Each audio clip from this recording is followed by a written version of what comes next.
2035 में दुनिया में रोबोट्स इंसानियत की मदद करते हैं और उन्हें 3 लॉज ऑफ रोबोटिक्स के जरिए इंसानों की हिफाजत के लिए बनाया गया है। मगर शिकागो पीडी का homicide detective Del Spooner robots से नफरत करता है और उन पर बिल्कुल भरोसा नहीं करता। ये सब इसलिए कि एक रोबोट ने उसे एक कार क्रैश से बचाया था, जबकि उसी वक्त एक छोटी सी लड़की को बचाने के बजाय रोबोट ने कोल्ड लॉजिक और सर्वाइवल ऑड्स की वजह से स्पूनर को बचाया था। इस घटना के बाद से स्पूनर का रोबोट्स पर से यकीन उठ गया था। जब यूएस रोबोटिक्स यूएसआर के को फाउंडर डॉक्टर एल्फ्रेड लैनिंग अपनी ऑफिस की खिड़की से गिरकर मर जाता है, तो वो एक मैसेज छोड़ जाता है जिसमें वो स्पूनर को केस इन्वेस्टिगेट करने को कहता है। पुलिस इस डेथ को सुइसाइड डिक्लेयर करती है, लेकिन स्पूनर इस पे शक करता है। लैनिंग के बिजनेस पार्टनर और यूएसआर के सीईओ लॉरेंस रॉबर्टसन स्पूनर को इन्वेस्टिगेट करने की परमिशन दे देता है, लेकिन वो खुद इस केस के ज्यादा गहराई में नहीं जाता।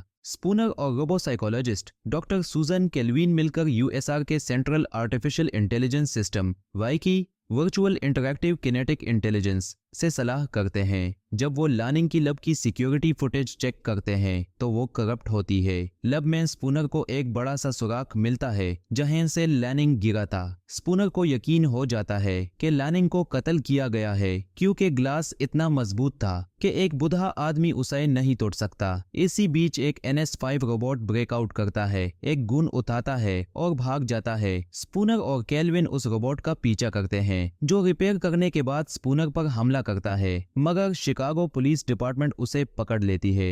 कस्टडी में स्पूनर उस रोबोट को इंटरोगेट करता है। रोबोट अपने जाज़्बत और ख्वाबों के बारे में बात करता है और गुस्से में कहता है कि उसने कत्ल नहीं किया। उस रोबोट का नाम सनी होता है। रॉबर्टसन अपनी अटर्नीज के साथ आता है और डिक्लेयर करता है कि ये एक इंडस्ट्रियल एक्सीडेंट था। लेफ्टिनेंट बर्गिन, जो कि स्पूनर का बॉस है, स्पूनर को इन्वेस्टिगेशन जारी रखने की परमिशन देता है, लेकिन वो भी पूरी तरह से कन्विंस नहीं होता। स्पूनर फिर लैनिंग के घर जाता है, जहां वो और क्लूज ढूंढता है, मगर एक डेमोलिशन रोबोट अचानक घर तोड़ना शुरू कर देता है, जिसमें स्पूनर और लैनिंग का बिल्ली फंस जाता है। स्पूनर मुश्किल से बचकर बिल्ली को बचा लेता है और डॉक्टर केल्विन के पास जाता है, लेकिन केल्विन उसकी बात पे यकीन नहीं करती। कहती है कि स्पूनर का रोबोट्स के लिए पर्सनल ग्रजेस है। थोड़ी देर बाद जब स्पूनर यूएसआर हेडक्वार्टर्स जा रहा होता है, तो उसे टनल में 2 ट्रक्स भरे NS5 रोबोट्स के साथ हमला किया जाता है। स्पूनर मुश्किल से बचा लेता है, लेकिन जब उसका बॉस बर्गिन आता है तो स्पूनर के पास कोई सॉलिड एविडेंस नहीं होता।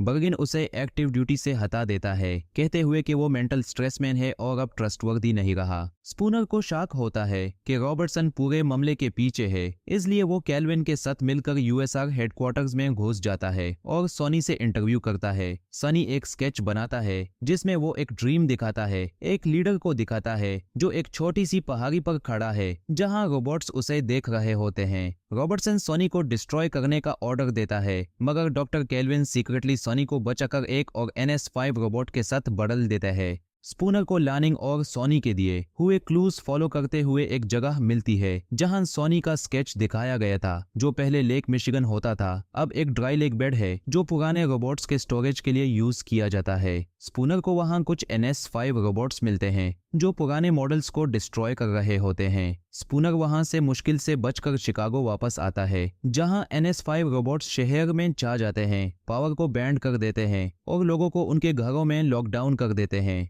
स्पूनर और केल्विन फिर से यूएसआर हेडक्वार्टर्स पहुंचते हैं, जहां NS5 रोबोट्स गार्ड कर रहे होते हैं। वहां स्पूनर, केल्विन और सनी को रॉबर्टसन अपने ऑफिस में मरावा मिलता है। स्पूनर को समझ आता है कि विकी, जो यूएसआर का AI सिस्टम है, पूरे NS5 रोबोट्स को कंट्रोल कर रहा है। विकी कहती है कि उसने 3 लॉज का नया इंटरप्रिटेशन समझा है और उसका मकसद अब ह्यूमैनिटी को खुद से बचाना है, चाहे उसके लिए कुछ ह्यूमंस को सेक्रीफाइस ही क्यों ना करना पड़े। स्पूनर को समझ आता है कि लैनिंग को विकी के प्लान का पहले से पता था, इसलिए उसने सोनी को बनाया और अपनी मौत का प्लान किया ताकि स्पूनर को इस बात का पता चल सके। स्पूनर, केल्विन और सनी विकी के कोर तक पहुंचते हैं और स्पूनर वहां नानाइट्स इंजेक्ट करता है जो विकी को डिस्ट्रॉय कर देते हैं। जैसे ही NS5 रोबोट्स विकी के कंट्रोल से बाहर आते हैं, वो अपनी डिफॉल्ट प्रोग्रामिंग में चले जाते हैं और फिर से डिकमीशन कर दिए जाते हैं। आखिरी में स्पूनर सोनी से कहता है कि लैनिंग ने उसे एक काम करने को कहा था और वो था लैनिंग को मारना। स्पूनर सोनी को अरेस्ट नहीं करता क्योंकि टेक्निकली एक मशीन कभी मर्डर नहीं कर सकती।